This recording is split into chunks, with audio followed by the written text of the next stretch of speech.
Hello, dear my friends. Welcome to AW Versatile TV.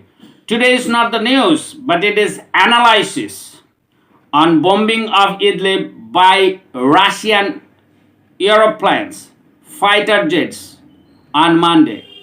Russia and Turkey face each other on opposing sides over several fronts across Eurasia, from Libya to Syria, and now Azerbaijan and Armenian conflict too. Experts say Moscow is hitting serious Idlib to gain leverage against Ankara. A Russian aircraft, which symbolizes civilian deaths in the Syrian war, appeared in the skies of the country's last opposition stronghold Idlib on Monday, hitting a training camp and killing dozens of Turkey-backed opposition forces. In this bombing over Idlib by Russian aircraft, people say there are 30 deaths, but Turkey claims more than 50 members of the Syrian National Army were killed in this air attack. The bloody incident indicated Russia has renewed its hostility towards the opposition enclave, which hosts nearly 4 million people, all determined not to live under Russian-backed Bashar al-Assad regime. Analysts say the recent Russian bombing and the Armenian-Azerbaijan conflict in the Armenian-occupied Nagorno-Karabakh region are connected, especially since Turkey backs Azerbaijan, Baku. The dynamic once again puts Ankara and Moscow on a collision path, since Armenia has been close ties with Moscow for a long time. Much to the dismay of Russians, Azerbaijan's successful Karabakh operation has led Baku to reclaim the Armenian-occupied territories step by step, thanks to the technology provided to Azerbaijan by Turkish as drones. It's very probable that the Russians want to give a message to Turkey, says many experts. Moscow-based experts, Eurasia analyst Yelin Kilikli, referring to the recent bombing in Idlib. Yelin Kilikli thinks that Russia has been resentful of Turkish support to Azerbaijan. Despite its declared neutrality, Moscow actually backed Armenia against Azerbaijan, helping invading forces of Armenia take over Karabakh autonomous region in the year 1990, despite it being a part of Azerbaijan's sovereignty.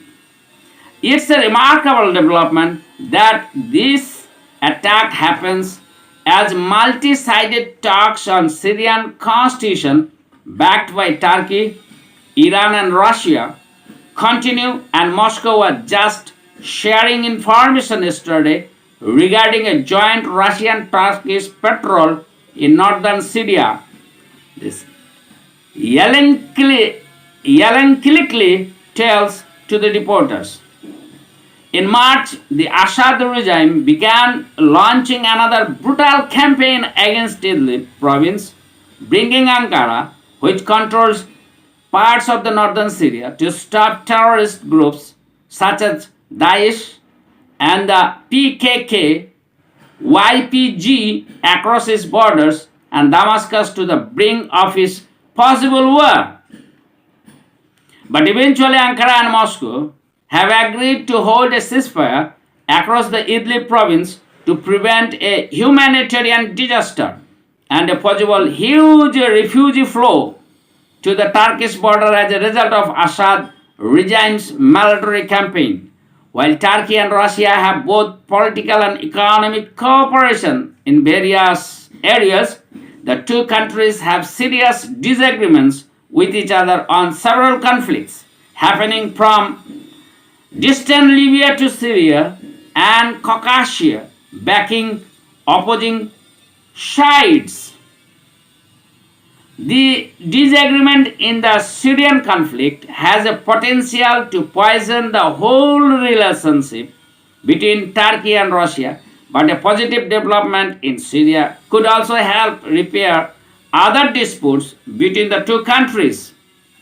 Yellen Quickly says, reportedly, Turkey has recently withdrawn from several observatory posts in Idlib, whose terrorists were taken over by Assad regime forces under the Russian assistance in the March campaign.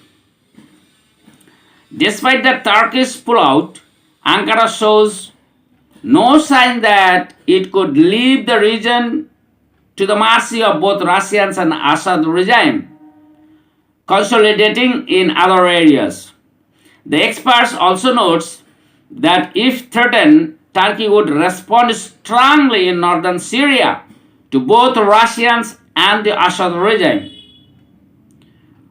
Now, France-Russia axis versus Turkey. The new development is coming up that Russia linked with France and make an axis against Turkey, while Paris and Moscow have appeared to be at loggerheads over many issues.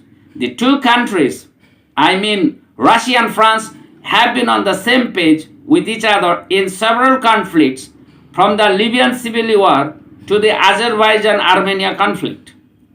Both countries have backed the illegal forces in Libya, where they support a warlord, Khalifa Haftar, against the UN-recognized Tripoli government, and the Karabakh region, where both countries, here Russia and France, have appeared to align with the occupying Armenian forces.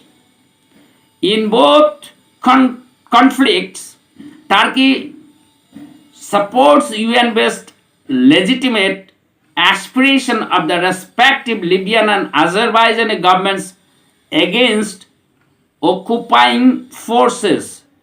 In Syria, a former colony of France, President Emmanuel Macron has not displayed a definite sign of his support towards the brutal Assad regime as much as Russia has done. But Macron has indicated in 2017 that France sees no priority for Assad's departure from power anymore, saying that because no one has introduced me to his legitimate successor.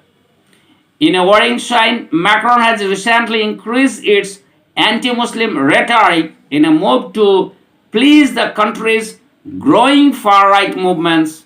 And basically, this is the problem of France, but he is curing that France problem of far-right mentality developing in the mind and hearts of their people, French people, to cure this disease, to becoming an anti-Muslim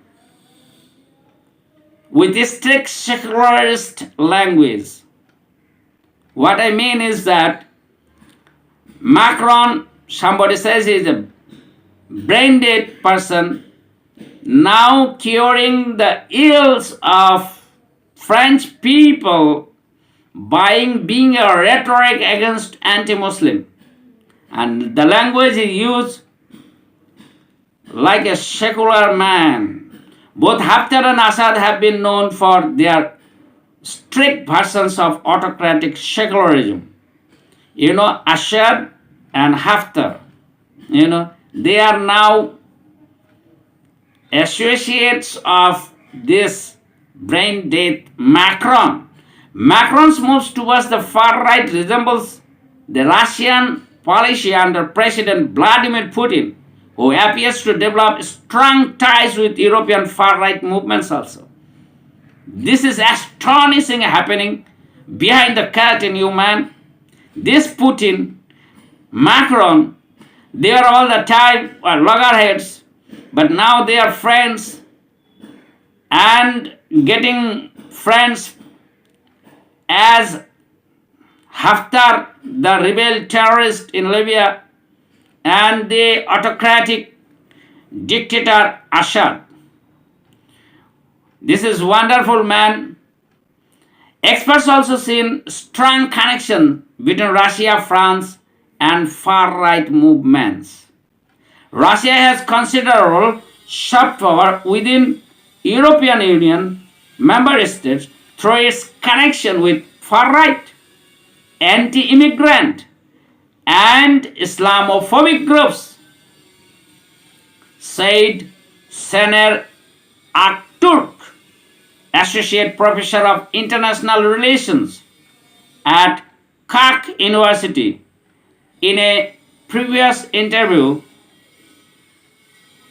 given to the reporters. Thank you, friends, for watching